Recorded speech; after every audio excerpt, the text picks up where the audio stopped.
Pune, one of India's silicon cities, an unlikely home for biogas development, a fuel usually linked to cow dung and rural energy supply. But one man's vision is turning conventional wisdom upside down and proving biogas may yet be an option for the city dweller.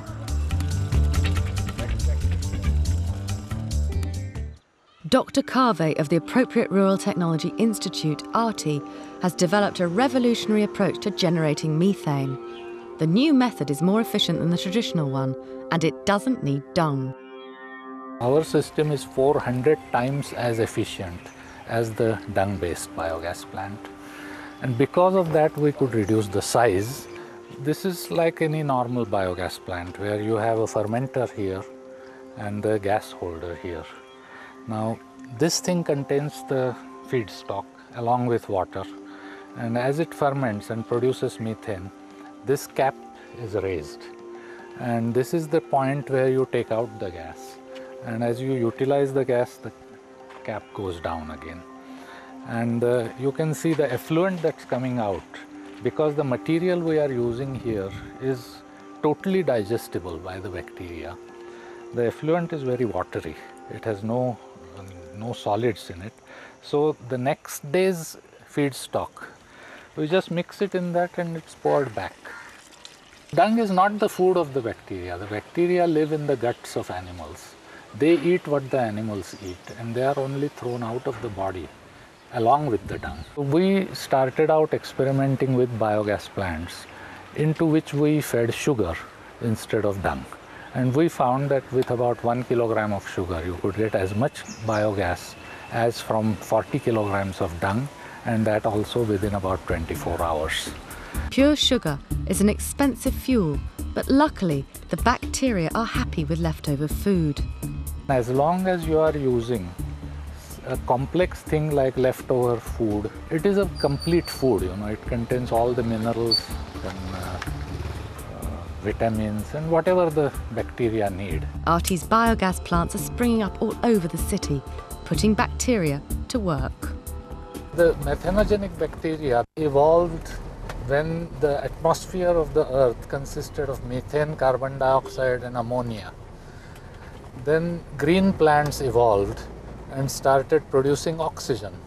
And oxygen was the pollutant for these bacteria.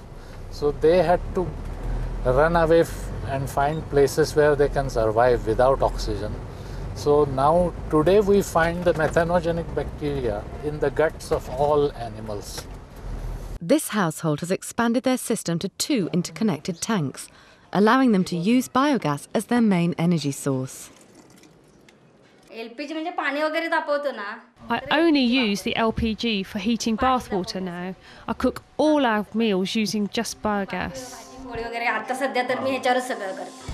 Mohan Karte collects leftover food from their neighbours, banana peel, onion skins, even old garlands of flowers, all get fed to the bacteria in his rooftop biogas tank, providing the perfect solution for organic city waste, which is just left to rot as landfill space is limited. The leftovers have to be left to ferment for a few days or mashed to a pulp before being put into the digester, as the bacteria are used to eating food that's already been chewed. Mix it by hand, because it is not harmful. With a limited amount of space, this biogas tank is on the roof. We are sorry, we have no steps. I just climb up this way. Mr. Karte and his family have been quick to pick up on the benefits of the new system. Cow dung is also useful, but their effluent is thick and slurry. It is a slurry. In this case, it's like Coca-Cola, syrup, very watery. We use that effluent as a fertilizer to this plant. This year we got much more better result than the last year. Even this apartment block is home to a biogas user. He's turned the roof into an oasis of green, using just the waste from the gas plant as fertilizer. This has come in the last week. This was not there. Then all tips you can see. The tips, you can see that red tip there, new leaves. One day it becomes full. In about 24 hours, it will go and touch if we don't use at all. But continuously we are using. There's one other advantage to not using the dung that does appeal to city dwellers. Now we are standing here just 3-4 feet away from this plant, but we don't have any odor problem. Do you smell anything? No. So it is useful.